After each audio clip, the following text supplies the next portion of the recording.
Lok Sabha speaker का दाव पेच, क्या विपक्ष यहाँ भी हार जाएगा भयंकर चुनाव? कभी टीडीपी के अध्यक्ष ने ही गिरवा दी थी अटल बिहारी वाजपेयी की सरकार।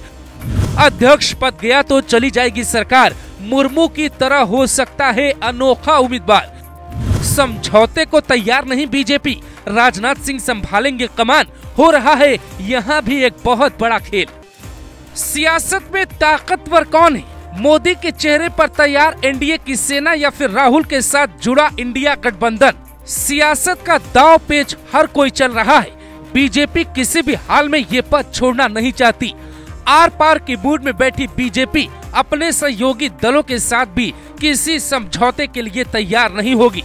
इतिहास की किताब में बीजेपी अटल युग पढ़कर डर जाती है। इंडिया गठबंधन बीजेपी में सेंधमारी के लिए हर कोशिश कर रहा है और उसकी उम्मीद है कि नीतीश कुमार या चंद्रबाबू नायडू के पास लोकसभा अध्यक्ष का पद हो, ताकि कंट्रोल मोदी सरकार का नहीं बल्कि गठबंधन का हो जाए। दरअसल पहले इस बात को समझना जरूरी है कि अध्यक्ष पद में ऐसी कौन सी ताकत है कि उस पर इतना घमासान मचा है। मोदी सरकार इसी हफ्ते एक बैठक कर सकती है। बीजेपी अपने सहयोगियों को मनाने के लिए राजनाथ सिंह को जिम्मा सौंप चुकी है। ऐसा कहा जाता है कि राजनाथ सिंह की रणनीति इतनी बेहतर है कि वो अपने विरोधियों को भी मना लेते हैं। लेकिन क्या नीतीश कुमार और चंद्रबाबू नायडू मान जाएंगे? 22 जून से 23 जून के बीच एनडीए इस पर फैसला ले सकता है। राहुल गांधी बार बार सरकार गिराने की धमकी देते हैं। मल्लिकार्जुन खड़गे का दावा है कि ये सरकार गलती से बनी। तो क्या अध्यक्ष पद में ऐसी कोई ताकत है कि बीजेपी सरकार जा सकती है और इंडिया गठबंधन सरकार बना लेगा? संसदीय दल की बैठक से पहले ही नीतीश कुमार दावा कर चुके हैं, मोदी जो कहेंगे अगले 5 साल तक वही होगा। संसदीय दल की बैठक में यही बात चंद्रबाबू नायडू भी बोल चुके हैं, मोदी जी जो कहेंगे वो होगा। जीतन राम मांझी से लेकर सबसे बड़ा सहयोगी दल है टीडीपी, जहां कोई खास दिक्कत बीजेपी को दिखाई नहीं देती। तो फिर कौन बनेगा लोकसभा का स्पीकर? मोदी का साथी या फिर इंडिया गठबंधन का सिपाही?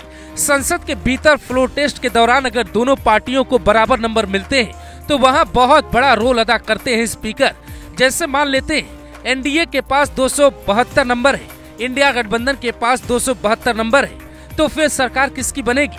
संसद में कोई सुपर ओवर वाला फॉर्मूला नहीं है। वहाँ स्पीकर के पास राइट होता है वोट देने का। एक वोट जिसको मिलेगा सरकार उसकी बन जाती है। इसीलिए स्पीकर पद कई मायनों में बहुत जरूरी है। किसी बिल में भी स्पीकर वोट कर सकता है बशर्ते मामला बराबरी का हो। राज्यों के गठबंधन की सरकार में स्पीकर पे घमासान होता रहा है। हाल ही में बीजेपी और जेडीयू की सरकार में स्पीकर को लेकर घमासान मचा था। हालांकि उसके बाद पार्टियां अलग हो गई थी। साल 2004-2009 में यूपीए की सरकार में भी ऐसा ही हुआ था। यहाँ तक कि जब अटल बिहारी वाजपेयी की सरकार गिरी तो स्पीकर का रोल बहुत बड़ा था। वो कहानी समझिए, आप समझ जाएंगे क्यों जरूरी होता है लोकसभा स्पीकर का पद। उस वक्त टीडीपी से ही स्पीकर था, अटल की सरकार गिर गई। वो वाकया बहुत दिलचस्प कहा जाता है। 13 मार्च 1998 में अटल बिहारी वाजपेयी की अगुवाई में एनडीए की सरकार बनी थी और इस सरकार को दक्षिण भारत की 2 प्रमुख पार्टियों ने समर्थन दिया था। एक थी डीएमके और दूसरी वही पार्टी है जो मोदी के साथ जुड़ी है, नाम है टीडीपी। उस दौरान टीडीपी ने जिद करके अपने नेता जीएमसी बाल योगी को स्पीकर बनवा दिया था।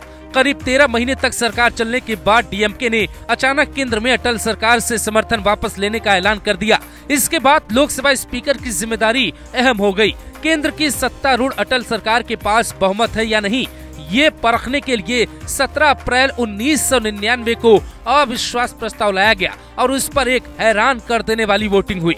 संसद में लोकसभा स्पीकर बाल योगी ने लोकसभा के सेक्रेटरी जनरल एस गोपालन की तरफ एक पर्ची बढ़ाई। सेक्रेटरी गोपालन ने उस पे कुछ लिखा, उसे टाइप कराने के लिए भेज दिया। उस टाइप हुए पेपर में बाल योगी ने एक रूलिंग यानी कि एक ऐसा आदेश दिया जिसमें कांग्रेस सांसद गिरधर मोंगांग को अपने विवेक के आधार पर वोट देने की अनुमति दी गई। दरअसल गोमांग फरवरी में ही ओडिशा के मुख्यमंत्री बने थे, लेकिन उन्होंने अब तक अपनी लोकसभा की सदस्यता से इस्तीफा नहीं दिया था। वो सदन के सदस्य थे, उन्हें वोट देने का हक प्राप्त था। हालांकि संसद में वो वोट देंगे या नहीं, ये स्पीकर बाल योगी को तय करना था। भारत के राजनीतिक इतिहास में पहली बार किसी मुख्यमंत्री ने अविश्वास प्रस्ताव के लिए संसद में वोटिंग की थी। उन्होंने अपना वोट अटल बिहारी वाजपेयी सरकार के खिलाफ दे दिया था। इलेक्ट्रॉनिक स्कोर बोर्ड पे अटल सरकार के पक्ष में 269 और विपक्ष को 270 मत दिखाई दिए, जो चौंका देने वाला आंकड़ा था। नियम तो नियम होता है और इस तरह स्पीकर ने तब अपने विशेषाधिकार का इस्तेमाल किया और एक वोट से अटल सरकार गिर गई। ये उदाहरण राजनीति का सबसे बड़ा उदाहरण कहा जाता है। इसीलिए एनडीए के पास गठबंधन तो है, लेकिन स्पीकर पद अगर नहीं मिला तो दिक्कतें मोदी की बढ़ जाएंगी। इसीलिए मोदी वो गलती नहीं करेंगे जो अटल ने की थी। इसीलिए कुछ भी हो जाए, बीजेपी अपने पास ही लोकसभा स्पीकर का पद रखना चाहेगी।